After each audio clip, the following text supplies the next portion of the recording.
Hi, I'm Barb. Hi, I'm Pat. Pat and I have a lot of interesting conversations. Yes, and we thought you might like to listen in to our podcast that we've called Coffee House Inspirations. We hope you will enjoy our topics. Good morning, Barb. Good morning, Pat. Oh, okay, you go first. How are you? I'm good. I heard you had a little sleep in this morning. I did. I couldn't believe how much how much I slept in. I was telling you earlier, I woke up and it was 20 to 8, and then I thought, okay, it was time to get up. And the next thing I knew, I was getting up. It was 10 o'clock. Well, you know, I think those last morning sleep-ins are brilliant because they feel like a little gift. Yeah, and you can wake up from them and you go, oh yeah, I had a good sleep. yeah, that's right. It just went wild because that's like a little over 2 hours. I know, those are lovely. Those are usually pretty deep sleeps too. Must have been. Yeah, it must have been. Well, congratulations. How are you today? I'm good. I didn't have one of those great sleep, the late morning sleeps, but I had a good sleep, and it's so beautiful to see the sun shining so brightly today. Yeah. And the is a bit clearer than it has been over the last few days. I know that, a lot of the fires haven't resolved, but it is just nice to have a clear day for a bit. Yeah, it is nice to see the sun. We're not used to, in Calgary here, we're not used to not seeing the sun just about every day. And because I think we're the sunniest city in Canada. I don't know if it's North America, but Canada. And we usually see it just about every day. So to not see it for like a week at a time is really depressing. Yeah, it does. We're spoiled. You do notice it for sure. That's for sure. Anyway, so we decided, because we're kind of hooked on this whole process, we decided that we're going to take another dive into Gary Zukav's book, because we were getting into a couple of chapters that were pretty close to my heart, which were on meditation. And that he is now saying that, because for a period of time, everybody was really into mindfulness meditation. And it was a really good introduction, because it really was teaching us how to really be aware of what our thoughts were and how to kind of relax the body, with having some mindfulness sort of control over what was going on in our heads. Because, mind and body is so connected, and that, the difficulty, especially around this whole area of stress management and pain relief, and the things that Jon Kabat-Zinn, for example, has been involved in for years. And to really look at that as a stepping stone to what, to what Gary Zukav is now calling, heartfulness meditation. So it took us a while, didn't it, to kind of begin to get our heads around what does that mean exactly? It did, yes. Yeah, because it didn't seem that different from mindfulness meditation until you start taking a look at his process of dealing with the parts of our personality that are fearful.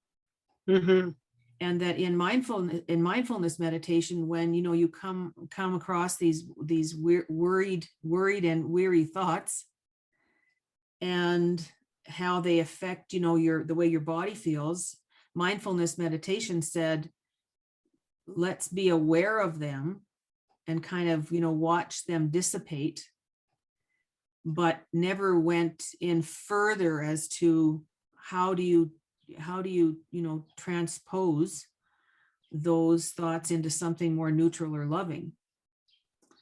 Yeah. And because I think mindfulness has been very helpful. For sure. Right?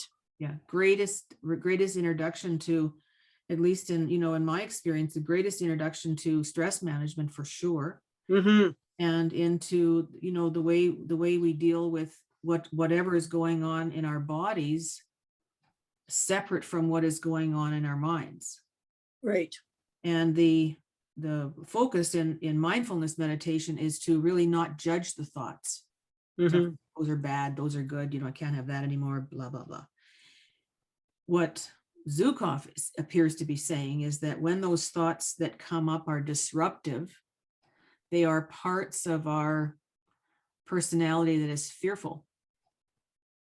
Mm-hmm. And that if we don't embrace them and love them to work towards changing, that they will just keep reoccurring. Mm-hmm. I wanted to share with our listeners a little something that happened after our podcast last week. Okay. So I was, when we're done our podcast, we usually, look at things we liked about the podcast, things we thought we could have improved, and this, that, and the other thing. And we got to talking about, I was starting to talk about something that had come up for me that had created some real disruption in my energy field. And it was around a sort of a friend of a friend of a friend who was refusing to get vaccinated. And I was just like, I can't understand these people and why they won't get vaccinated. You remember I was on a little bit of a tear there, wasn't I? Yeah. And so we said, well, how does this kind of upset fit into what Gary Zukav is talking about in terms of looking at the fearful parts of our personality? Because he says, you've got a fearful aspect in your personality, and one of the number one things is getting angry. And so, Mm-hmm. so you said, well, let's have a look at that and see what's in there. So we did. And you asked me a question, which was really an important one. You said, when you think about this person and the fact that she's not getting vaccinated, what do you think? And I said, well, I think she's irresponsible and I think she's selfish. And so I wrote those words down and I looked at them and I thought, oh crap. Those are when I was very young, those were the words my parents used to describe me. Wow. Because they know I was the youngest in the family, and I sometimes did some odd things, and I was often called irresponsible because I would go off and do things that I guess most people would have thought through a little better than I did. And also they're very, very, very regularly use the word selfish, because if you didn't do what, they wanted you to do, you were selfish. I mean, they weren't selfish for asking you, but you were selfish for not doing it. So those two words were very much a part of, my remembrance of the way I was spoken to. And it hit me like a ton of bricks, because I thought, wow, here I am with this idea that possibly I am those things. Possibly I am irresponsible. Possibly I am selfish. Whether it's to the degree that I believed I was or whatever, but it is a fearful part of my personality that I would be that. Mm-hmm. Mm-hmm. So it was quite a revelation to me when you asked me those questions, that I dumped those very characteristics onto her. Yeah.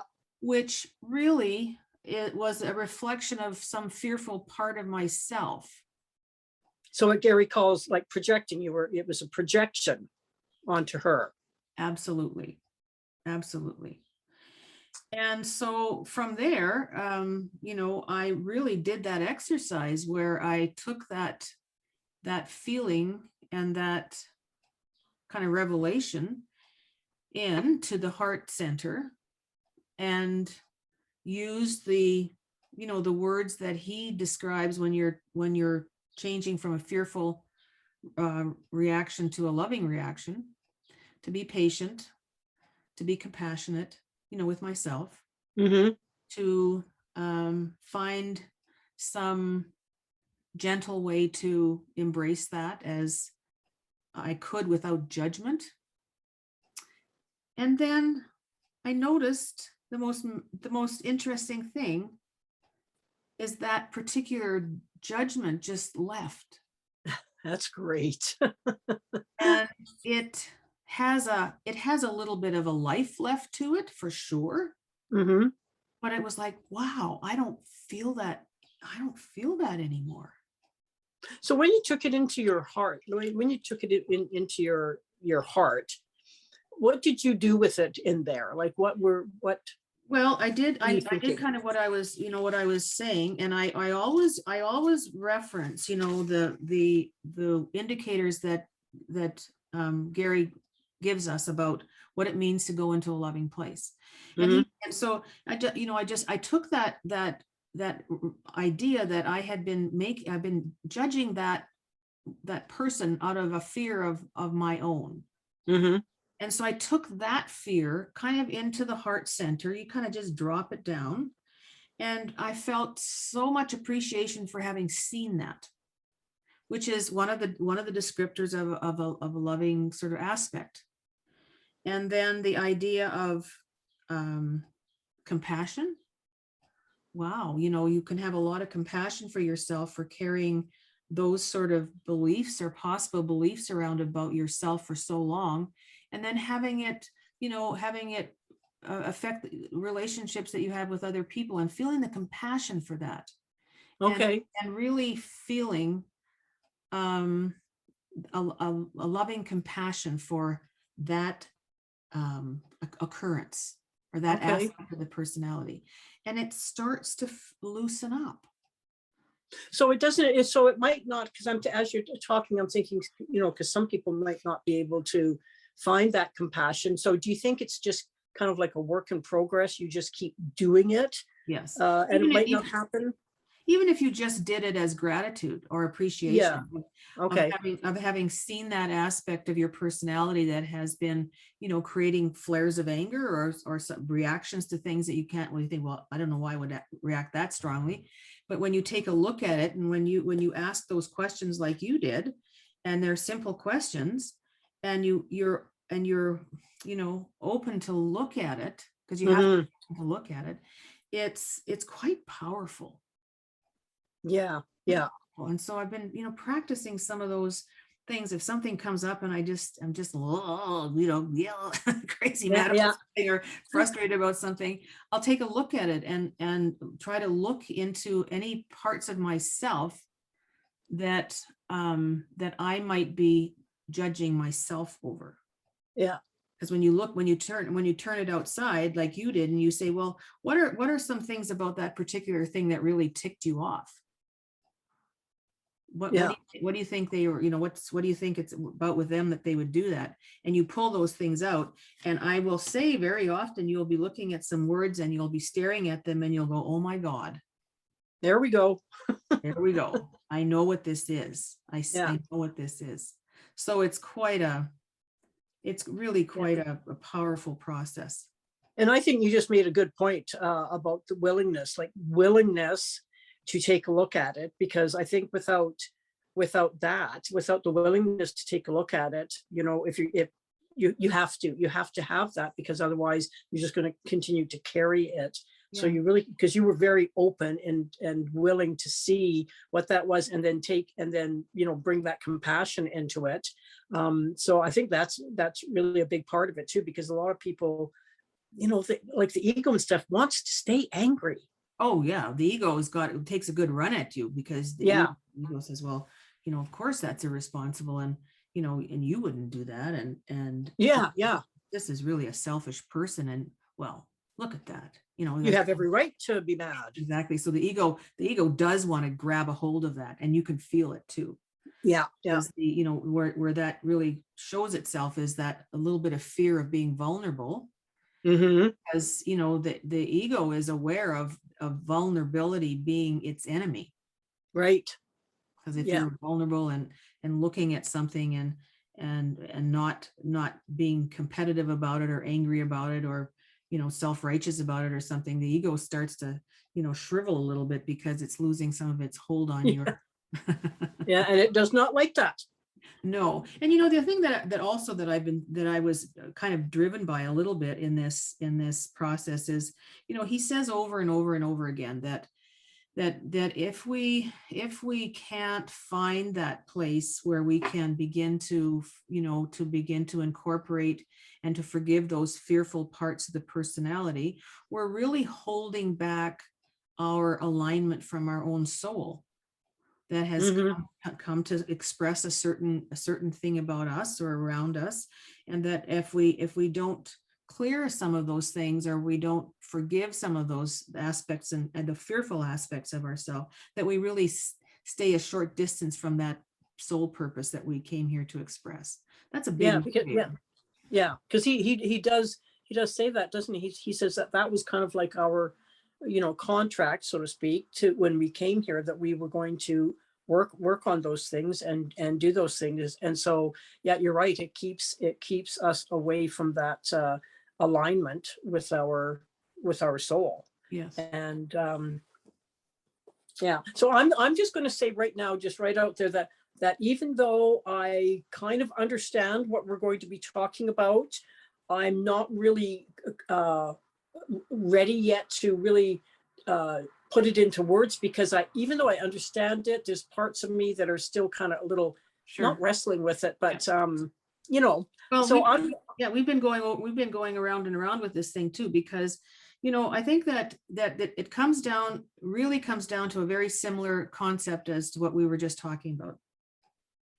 Because in mindfulness meditation, which I think has really brought some so important practices and concepts into our culture, it has still been looking at the impact of the mind in a kind of 5 sensory piece.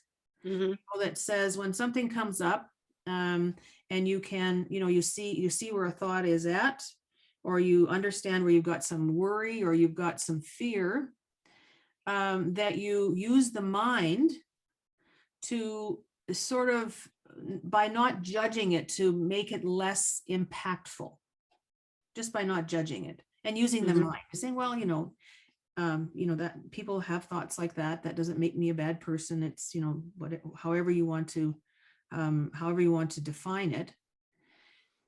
And that but it doesn't resolve, because the next time you sit in meditation and you go into your breathing, or you go into just your, your body space, and then a thought occurs, and it's a similar thought, you're just really encapsulating it and sending it off again.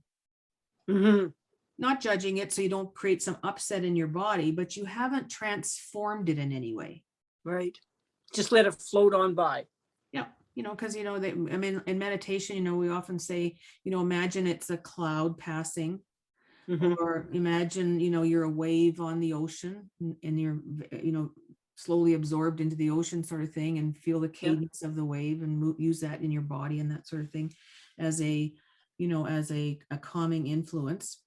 And then what I believe what Gary Zukav is saying is that there is a way to resolve that upsetting thought or idea that has found its place in your body, really, because you can often feel it. Right. Yeah. And that he says that it says on page 135, he says the heart is the center of creating authentic power. That is the same as saying that love is at the center of creating authentic power. And that is the same as saying the universe and the direct experience of the universe are at the heart of creating authentic power. Meditation for 5 sensory humans could be called mindfulness, for it fills the mind with awareness and understanding. Meditation for multisensory humans would be more accurately called heartfelt, for it fills awareness with the experience of the heart, and these things are necessary. So I would suggest that what he's implying, and he says more about it, that when those thoughts arise and you're in meditation, you can use a similar process that I was using when we were talking after our last podcast, to take those parts of ourselves that keep showing up, because it's a real thing. It's energy. It's in our body. It's around us. It's full of, memory or fear of the future, whatever you might have. And if we never bring it in to give, I call it the love treatment, you know, if you never bring it in It's and a look, love treatment. I like that. and you never bring it in, and you don't offer the gratitude for even seeing it, which Mhm. is opens you in one way, and the appreciation for the ability of the love that is natural to us, that the ability of that love to transform a thought into something that is peaceful and loving. And to do that within a meditation is, I think, transformational, because now you have a process that you can use that brings you into that multisensory place, and do it through the heart center. So even if you're using a caring approach, or using patience, or you're in awe of how this process works, or you're bringing out the, like he says, the parts of yourself that are naturally loving, and you're like an alchemist. You're actually changing that fear into something that is loving, and it slowly dissipates. And the practice. Oh, no, I was just going to say, would you start off your meditation as a mindfulness meditation and then take it into a heartfulness meditation? Yeah, I think they're a perfect combination. It's like, it's kind of, it reminds me a little bit of going to a door but never opening it. I'll Okay. get to the door, see the stuff there, but never opening it. Okay. And in a sense, this heartfulness meditation is like getting to that place and then opening the door and going in for a good look. And he also says that the creation of authentic power is an ongoing heartfulness meditation. It's an ongoing process. I can see that so clearly because, things are coming up all the time, and we'll just let them pass through us because, well, we're used to that. We're used to, something coming along and scaring the bejesus out of us. And then we just get mad about it and don't think about it again. That it's an ongoing process. And the heartfulness meditation in which the energy currents of love are identified and cultivated. It is a heartfulness meditation in which the control of frightened parts of the personality dissipates, and the fulfilling, healing, energizing, invigorating, creative energy of the heart replaces it. And I do think it's like anything that is worth doing, it takes a lot of practice. Mm-hmm. And I would dare say that this would, that this would, and I can see that you would just have to just keep on it, just do it over and over and I think he actually says that, yeah, is just to keep on it. So you were really well, because you're aware anyways, when you did that exercise last week, that you came to that so quickly, that realization so quickly, but it might not always happen that way. So it would just. Yeah. And I wouldn't have gotten to it that quickly if you hadn't asked me that question. Because we sometimes we can't ask ourselves those questions because we're looking through those questions. Exactly. Yeah. And then somebody asks us and you go, well, wait a minute. Whoa, just a minute here. That is like having it served on a platter. Look at this. Yeah. I could tell that it was a bit of a revelation when you the moment that you saw that, you thought, oh my God. Yeah. And so, and there, we live in a pretty fearful world, really. I mean, not by our own design, actually, but by the way the way we look at the world through the eyes of maybe the media or whatever our parents were trying to, and we're parents, so we done it too. We're trying to protect our children and their children from, etc. And that these opportunities are brought to us every day to look at. Oh yeah. Something is gonna scare you, and it's gonna scare you good. Mm-hmm. And we were talking about this the other day, that that we've got so many things going on right now around us that seem pretty big. Yeah. we've got so much to work with. Like we've got this whole thing that's occurring this summer. We talked about this before with the, with the fires and the heat and the how really are we dealing with climate change? We're, coming hopefully out of a pandemic and looking at all the ways in which that has frightened us and changed us. And so we've got quite a bit to look at there. And then we're watching, like you were talking about the other day, we're watching sort of a global change in politics to a certain degree. Mm-hmm. So it does get overwhelming because there's so much external to us that sort of triggers the fear. Mm-hmm. And we have a way of looking at that is a little different than what we might have thought. Yeah. Yeah. I was even listening to a podcast the other day about cryptocurrency, and I thought, whoa, not that I understand it. I'm not even going to say that, but it was just interesting listening to them talk about it. And apparently Venezuela has cryptocurrency as their main currency. So yeah, so I did a little research on that because you talked about that, and they do have it as one of their primary means of currency, but it has to be, because most of the people that are in Venezuela that are poor don't have access to that, so they always have to convert it to something else. Yeah, it is an interesting thing, and that's the other thing too, I think, is that when something like that comes up and you think about ways in which that could be fearful, look at that. exactly. Have a real good look at it, for just to name it.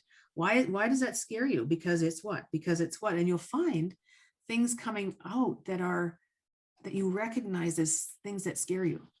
Yeah, like right now it's a smorgasbord of opportunities to pick and choose fearful situations. And someone told me not that long ago that souls are actually clamoring to come to Earth because we live in such a time of opportunity for spiritual growth for the soul, that souls are actually wanting to come to the Earth school in this time because there's so much to learn. There's so much opportunity. Yeah, I can believe that. It's certainly, if you're looking for ways to work through some pretty major issues for yourself and for your community, welcome to Earth School. Earth School, that's right. 101. I just wanted to read one more thing that he says about this, because I found this also very, very interesting.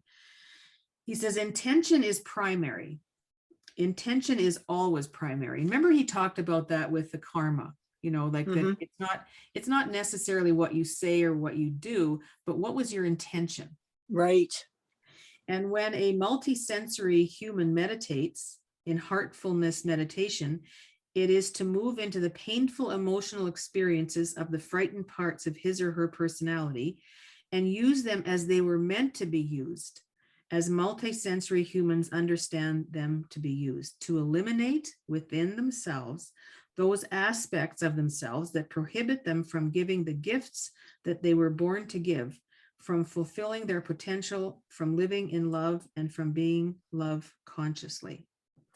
Mm-hmm. I love that. Yeah, because that is our purpose. Yes. For coming here, and he's right, to be able to fulfill that purpose. Yes. By doing this work. Yeah, and it is work, and we've often said, if it was easy, everybody would have already done it. Well, I tell you, the last week's been work for me. Like, I've gone over those couple of chapters, I think it's 35 and 36, over and over and over again. And I've talked to you about it, and I've talked to my sister about it, and I thought, I'm just, it's been work for me. Yeah, well, it is quite a paradigm shift. Mm-hmm. Because I mean, we're still very much immersed in five sensory life. Yeah. And that moving from five sensory to multisensory, although we're making the transition, it's a little bit of a growing pain. Mm-hmm. Because it brings us so close to having to take so much responsibility for the things we see on the outside. Right. The five sensory is always looking at the external to understand how that impacts us. Mm-hmm. Mm-hmm. And we're now in a process of flipping that right over backwards. Yeah. And saying, Well, how is what's happening in us showing itself in the world? right. And I, as you know, I'm also trying again to do the Course in Miracles, and I'm finding that what the Course in Miracles talks about is so just similar to what Gary Zukav is saying. Like, it's just about identical. Yeah. Well, I think, when I was thinking about that the other day, when you look at all of the major influencers, for example, Eckhart Tolle, Yeah. it's exactly what he's saying in a Right. That's right. yeah, in a slightly different, and I was using a different highway, I guess, but the same thing. And that this transition, he calls it the new human. Mm-hmm. Eckhart Tolle does. In his book, he wrote about it as the new earth. Right. And Right. it was about that whole process of people becoming aware of the internal creative force that is always showing itself to us on the outside. Mm-hmm. And it's a hard sell sometimes to flip that around, because the blame game has been our number one tool. Exactly. You hadn't done that. Well, if you hadn't said that, well, what was I supposed to do? That's and he says, and what he describes it, he says, that's like not ever choosing to be in the driver's seat. Yes, that was a good analogy of that. Well, I have to say that I've been very grateful to you for the last week in helping me through these couple of chapters, because I have to say it has been difficult. I've tried to absorb it, but I don't know if there's resistance or what, but it's been really difficult for me to absorb these couple of chapters. So I'm just going to keep trying and move on in the book. Yeah. And well, one of the things that I would suggest is kind of what you did with me, is to say, what is it about these chapters that what is it about? How could I describe these chapters? That's a good idea. And then look at what comes down, because it'll be words, and take those and have a good look at them, because I think they'll throw you for a loop. Yeah. And because you're right. And what he said, one of the things he talks about the whole concept of fear is that idea of resistance, pushing something away. Well, then, maybe that's what it is. And maybe there's some resistance, because I have always felt like my heart center is I've always considered myself like an emotional heart-centered person. And so maybe there's some resistance in there about that. Yeah. And I'll just have to do some digging. Yeah, I think find out what that is. Because I know you, and you, and I myself too, that we both struggled over this chapter. Yeah, we did. And I think because I think the resistance for me was I was pretty attached to mindfulness meditation. Well, you are a meditator. Yeah. So, and so I was thinking, oh, come on here. What's this all about? And when I look at it through that lens of really embracing the fearful parts of our personality, then it started to make sense to me, because we can look at that as long as we want. But when but by kind of until such time, I guess I'm trying to say, as we bring it in and love that part of ourselves that we've been pushing away and blaming the outside for it, we're still in that kind of loop of being sort of doomed to recreate those things, I guess, that you don't change or embrace. And it's not, to me, I think, part of it is just to be easy about it. Just don't get all strung out. Like Gary Renard used to say, don't get crazy. just be mindful, to watch things as they come up, and when you recognize them as something that makes you fearful or makes you angry or gets you kind of feeling a little bit compulsive about things or whatever, just have a look at it. put it out in front of you. Mm-hmm. And then sort of get as sort of an honest an assessment as you can about it, and then take it in. Yeah, well, that I have been doing a lot more. So I have been really observing, my thoughts, my feelings, and all of that. So I've and maybe that's the beginning for me. Maybe I have to do that for a little while. But I've really noticed that that I have really kind of my awareness has really kind of heightened. Yeah. And in taking a look at those things in this last little while. So Yeah. Isn't that yeah. brilliant? That's so Yeah. exciting, because it's that place we come to where we say, this makes, from a 5 sensory level, this makes so much sense that I'm just going to jump into it, and to feel the feelings that are different. Because as soon as you begin really even to take a look at it, you start to be a bit more curious about it rather than disdainful. You go, well, Mm-hmm. that's been occurring, and I'd like to know a little more about that. And just that kind of curiosity, with that, always that compassion for yourself, always to, never use it as a a tool to bang yourself on the head with. Right. Yeah. Yeah. Because lots of people are ready to do that for you. True. Experience. Another belief there. I got to kick that one out too. Well, and ourselves, we do that to ourselves. Like, we're probably the worst worst to do it. Yeah. So I think that, I think we can leave it there, don't you? I mean, I think that's a nice way to leave it. And I don't know whether people are reading the book or whether they're just, wondering what the heck we're talking about or whatever. I'm just happy to be able to have these conversations with you and to dig a little deeper. And hopefully it inspires folks to follow some of those, pointers. Yeah. So I hope it's making some sense out there, because I know when I felt like I was trying to learn a new language when I was reading them. So hopefully this is making sense. Actually, it is like learning a new language. Yeah. Yeah. It is. And that's what I mean about a shift like that, that it's not as kind of seamless as it might appear, because Mhm. we are dealing with all the things. And one of them is the ego. And you're absolutely right about that, because when the ego gets a little kind of way in there, it's going to work hard, because the ego does not want us detaching from the things that we have believed have been messing up our lives.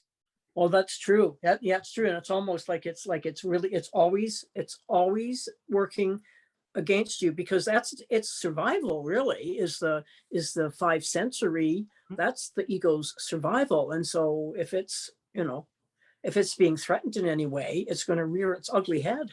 Well, and it does a lot, doesn't it? Yeah. Okay, well, let's see now. Who was reading? Oh, last week I read a little bit out of Pam Grout's book.